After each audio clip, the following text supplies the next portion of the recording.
This video is about no CRV in Fresno and the policies which have gotten us here.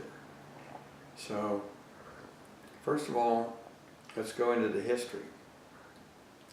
The city made a determination of no possibility of affecting its CEQA, California Environmental Quality Act, regulations on what cities, developers, everybody must do to ensure that our environment is safe.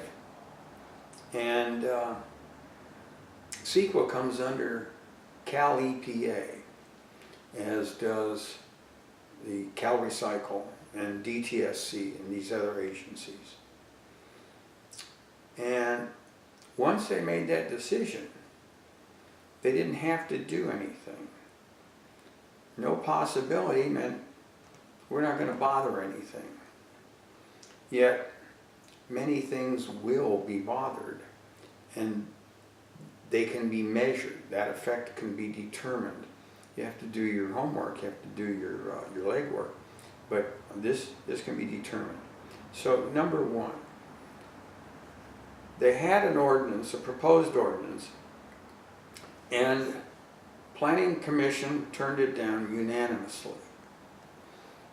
They weren't satisfied with that result, and so they amended the proposed ordinance to only close what they call temporary locations. These are handling fee locations under the CRV law, and they're subsidized.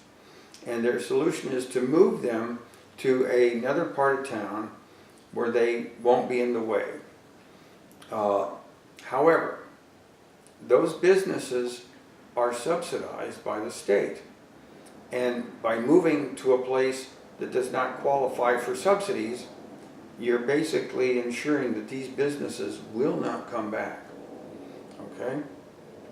So there are measurable effects. We can measure how much they're paying out into the community. We can look at their volume and see how might that affect waste diversion requirements that the city has. But anyway, they go in, they change the rules. Now, Fresno Municipal Code says that if you're going to change a proposed ordinance, that you must go back through the process. So you must go back to public hearing, then a planning commission hearing, and then a recommendation to council. This has all been circumvented.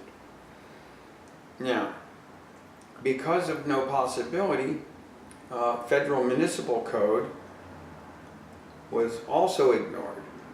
And that says if you're going to make a change that affects the general plan, and waste diversion does affect the general plan, that you have to go through a process. And they also ignored state law, CRV, okay? The subsidy and the effect of that subsidy, significance to the residents, also funds provided to the city. In previous year that was $330,000. They can always find ways to get grants. That would be eliminated. That possibility would be eliminated.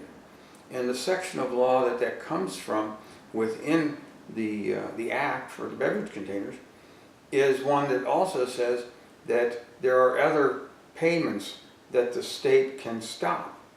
And those payments would be to their curbside program. So their curbside program would be hit hard on revenue. And that wasn't considered. Next, we've got the waste diversion laws on the state level. We're to be going to 75%. You got to measure it. If you're generating material in the city, you need to be able to document that you sent that stuff back around, you recycled it or diverted it. And if they go to other towns, they get credit for that. These things weren't studied because there was no environmental impact report. All these things can be measured. We can quantify them, which is what the environmental impact report is to do. So did we go out and do this? Did we go out and talk to people at the recycling centers and find out that at least 90% of them may drive in there, maybe from the local community, and want convenience? They want to get in and out, and they want their money. Okay? Having the city support the curbside is not an answer to their needs. Now, we're going to something that cannot be measured. That's quality of life. How can you measure that? So we go from the loss of measurable and beneficial outcomes to one that we cannot measure. That's the epitome of unintended consequences, when you find out that it's not going to work. People have even said that in the B. I'm going to bring up a quick story. In San Francisco, they closed down their convenience zones. I was at a meeting in Sacramento where somebody from San Francisco said, yes, property damage went up, car break-ins went up. Give them something positive to do, they'll do it. Give them something negative to do, they'll focus on that if they don't have the positive. You're not getting rid of homelessness in Fresno. You've studied it too much. My question is simple. Are these people from the community? Even if you eliminate the recycling center, are they going to leave the community? Find out the answer to that question before you move this ordinance. And I thank you, and I hope this helps the residents and the people of Fresno.